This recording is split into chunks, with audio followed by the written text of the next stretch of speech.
Welcome to On English Speak Through Stories, the girl was so sure she would get the job that she had come to Winchester with her suitcase. She sat in the living room of the Christensens' house, looking in her plain blue coat and hat, even younger than her 21 years, working as a governess before Mr. Christensen asked to sit beside his wife on the sofa. Any references? I mean, I was a maid at Mr. Dwight Howell's home in New York for the last 7 months. Lucille looked at him with suddenly wide gray eyes. I could get a reference from there if you like, but when I saw your advertisement this morning, I didn't want to wait. I've always wanted a place here. Mrs. Christensen smiled at the girl's enthusiasm and said, "We might phone them." "Of course. What do you say, Ronald? You wanted someone who really liked children." And 15 minutes later, Lucille Smith was standing in her room in the servants' house at the back of the big house, putting on her new white uniform. "You're starting again, Lucille," she told herself in the mirror. "You're going to forget everything that happened before." But her eyes grew too wide again, as though to deny her words. They looked like her mother's when they opened like that, and her mother was part of what she must forget. There were only a few things to remember, a few silly habits like burning bits of paper in ashtrays, forgetting time sometimes, little things that many people did but that she must remember not to do. With practice, she would remember because she was just like other people. Hadn't the psychiatrist told her so? She looked out at the garden and lawn that lay between the servants' house and the big house. The garden was longer than it was wide, and there was a fountain in the center. It was a beautiful garden, with trees so high and close together that Lucille could not see through them and did not have to admit or believe that there was another house somewhere beyond. The Howling house in New York, tall and heavily ornamented, looked like an old wedding cake in a row of other old wedding cakes. The Christensen house was friendly and alive. There were children in it, thank God for the children, but she had not even met them yet.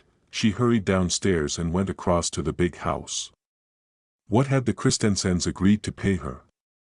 She could not remember and did not care. She would have worked for nothing just to live in such a place. Mrs. Christensen took her upstairs to the nursery where the children lay on the floor among colored pencils and picture books. "Nikki, Eloise, this is your new nurse," their mother said. "Her name is Lucille." The little boy stood up and said, "How do you do?" And Eloise, Mrs. Christensen said, leading the second child, who was smaller, to Lucille. Eloise stared and said, "How do you do?"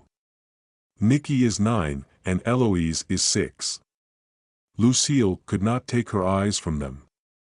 They were the perfect children of her perfect house. They looked up at her with eyes that were curious, trusting, loving. Mrs. Christensen smoothed the little girl's hair with a loving gentleness that fascinated Lucille. "It's just about time for their lunch," she said. "You'll have your meals up here, Lucille. Elizabeth will be up with the lunch in a few minutes." She paused at the door. "You aren't nervous about anything, are you?" "You, Lucille, oh no madam, well, you mustn't be." She seemed about to say something else but only smiled and went out. Lucille stared after her, wondering what that something else might have been. "You're a lot prettier than Catherine," Nikki told her. "Catherine was our nurse before she went back to Scotland." "We didn't like Catherine," said Heloise. "We didn't like Catherine." Nikki stared at her sister. "You shouldn't say that." "That's what I said." Lucille laughed, then Nikki and Heloise laughed too. A maid entered with lunch and put it on the table in the center of the room. "Elizabeth Jenkins, Mississippi," she said shyly, "my name's Lucille Smith." The girl said, "If you need anything, just shout," said the maid. There were 3 omelets and some tomato soup. Lucille's coffee was in a silver pot, and the children had 2 large glasses of milk. It was wonderful to be with these children. She had always been clumsy at the Howling house, but here it would not matter if she dropped a plate or a spoon, the children would only laugh. Lucille drank some of her coffee, but the cup slipped, and she spilled some of the coffee on her clothes. Piggy laughed. Eloise. "Hello, Ease," said Nicky and went to fetch some paper towels from the bathroom. They cleaned up together. "Dad always gives us a little of his coffee," said Nicky as he sat down again. Lucille had been wondering if the children would mention her spilling the coffee to their mother. She sensed that Nicky was offering her a bribe. "She asked us to pour a little in our milk," Nicky went on like this. Lucille poured a bit into each glass. The children gasped with pleasure. "Yes, Catherine wouldn't give us any coffee." Would she always say Nicky, not her? Eloise took a long, delicious drink. A happy feeling rose inside Lucille. The children liked her. There was no doubt. She remembered going to public parks in the city during the 3 years she had worked as a maid in different houses just to sit and watch the children play, but they had usually been dirty and had used bad language. Once, she had seen a mother hit her own child across the face. Lucille remembered how she had run away in pain and horror. "Why do you have such big eyes?" Eloise asked. Lucille jumped. "My mother had big eyes too," she said deliberately, as if confessing. Her mother had been dead for 3 weeks now, but it seemed much longer. That was because she was forgetting all the hope of the last 3 years as she had waited for her mother to recover. But recover to what? The illness was something separate, something which had killed her mother. It had been stupid to hope for her mother to become sane, which she had never been, even though the doctors had told her that. And they had told her other things about herself, good, encouraging things, that she was as sane as her father had been. "You haven't finished eating," said Nicky. "I wasn't very hungry," said Lucille. "We could go out to the sandbox now," he suggested. "I want you to see our castle." The sandbox was in the back corner of the house. Lucille sat on the wooden edge of the box and watched while the children built their sandcastle. "I'm the young queen, and I'm a prisoner in the castle," Eloise shouted. "Yes, and I'll rescue her," Lucille shouted to Nicky. When the castle was finished, Nicky put 6 small colored stones just inside. "They are good soldiers." He said they're prisoners in the castle too. Eloise got more small stones from the garden. She was to be the castle army as well as the queen. As the game continued, Lucille found herself wishing for something really dangerous to happen to Eloise so that she could prove her great courage and loyalty. She would be seriously wounded herself, perhaps with a bullet or a knife, but she would beat off the attacker. Then the Christians would love her and keep her with them. Oh, it was Eloise. Nicky had pushed one of her fingers against the edge of the box as they struggled to get the same small stone. Lucille was alarmed at the sight of the blood and was wildly afraid that Elizabeth or Mrs. Christensen might see it. She took Eloise to the bathroom next to the nursery and gently washed the finger. It was only a small scratch, and Eloise soon stopped her tears. "Look, it's only a little scratch," Lucille said. But it was said to calm the children. To Lucille, it was not a little scratch. It was a terrible disaster that she had failed to prevent, and on her first afternoon. "Hello," he smiled, "don't punish Nicky. He didn't mean to do it." And she ran from the bathroom and jumped onto her bed. "We have to have our afternoon sleep now," she told Lucille. "Goodbye." "Goodbye," Lucille answered and tried to smile. She went down to get Nicky, and when they came back up, Mrs. Christensen was at the nursery door. Lucille's face went white. "I don't think it's bad, madam. It's a scratch from the sandbox," Eloise's finger. "Oh, don't worry, my dear. They're always getting little scratches. Nicky, dear, you must learn to be more gentle. Look how you frightened Lucille." She laughed and ruffled his hair while the children slept. Lucille looked at one of their storybooks. A hospital doctor had encouraged her to read.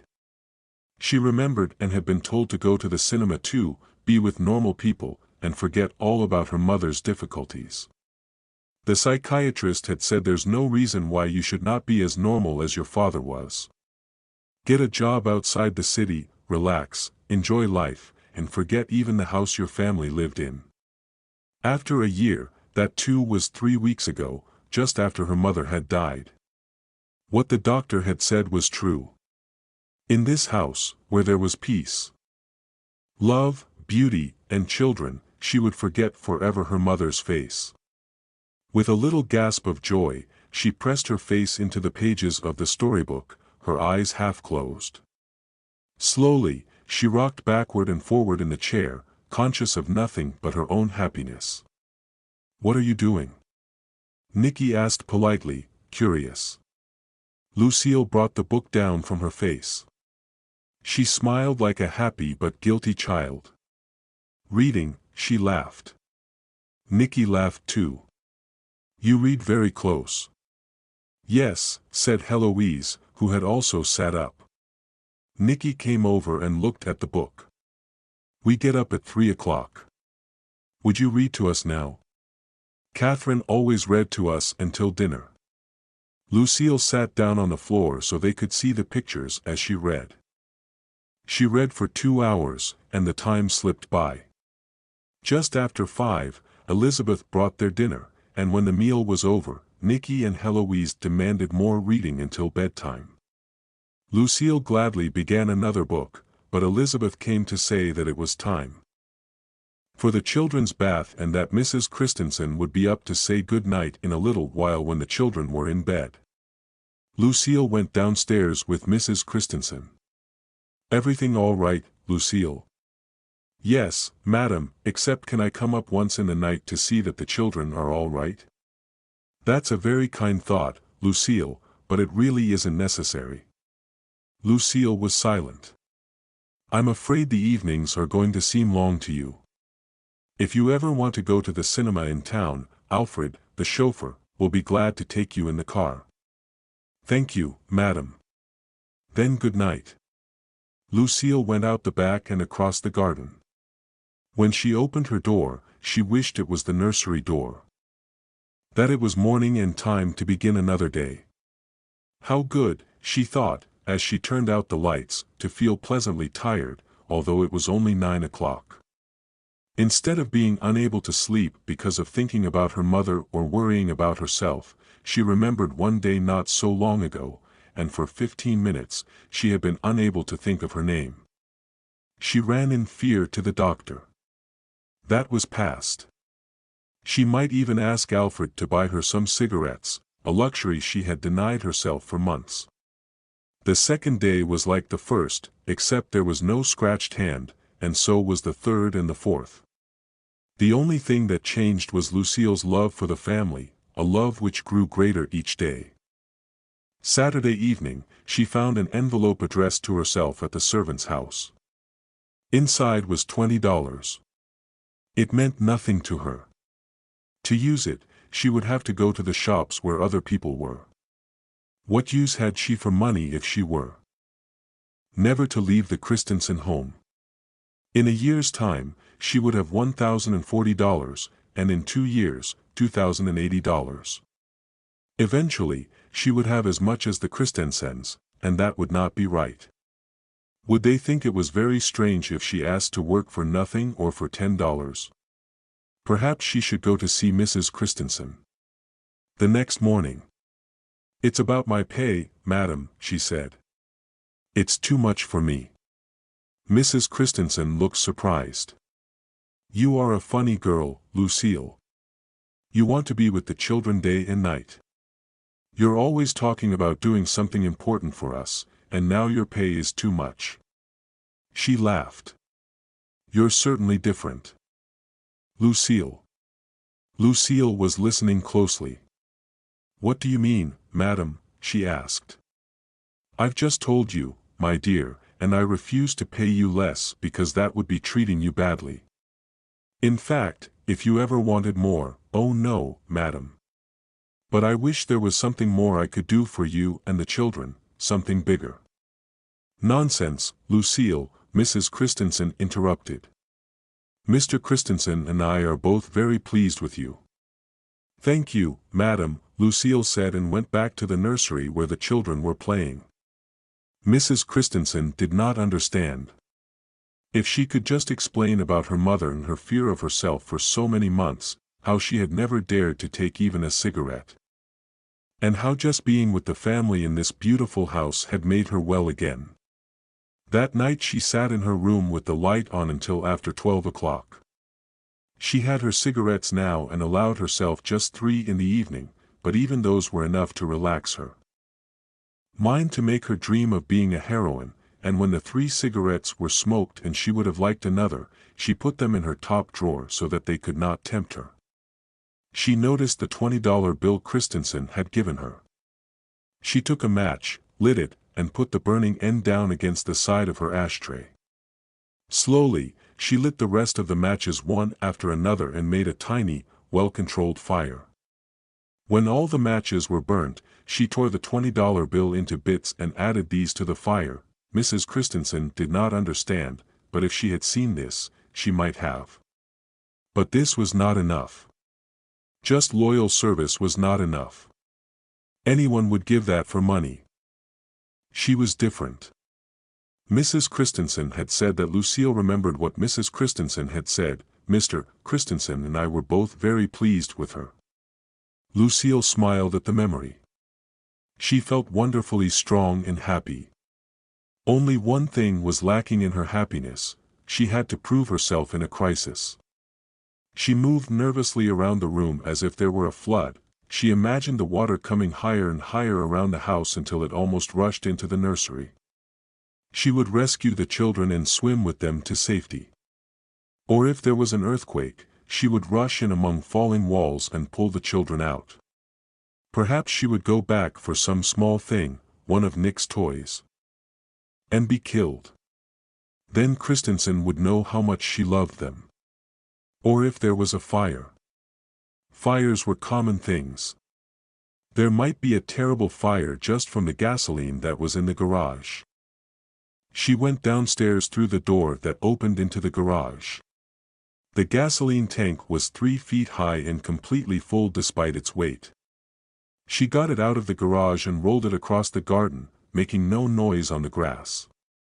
The windows were dark, but even if there had been lights, Lucille would not have stopped, nor if Mr. Christensen himself had been standing by the fountain, because probably she would not have seen him. She poured some gasoline on a corner of the house, rolled the tank further, and poured some more. She went on like this until she reached the far corner. Then she lit a match and walked back the way she had come, touching it against the wet places without looking back. She went to stand by the door of the servants' house to watch. At first, the flames were pale and eager, then they became yellow with bits of red. Lucille began to relax. She would let the flames grow tall, even to the nursery window, before she rushed in so that the danger would be at its highest. A smile came to her mouth, and her face was bright in the light of the fire. Anyone seeing her there would certainly have thought she was a beautiful young woman. She had lit the fire in 5 places, and now it was creeping up the house like the fingers of a hand, warm and gentle. Lucille smiled but made herself wait. Suddenly, the gasoline tank, having grown too warm, exploded with a sound like a huge gun and lit up the whole garden for an instant. As though this was the sign.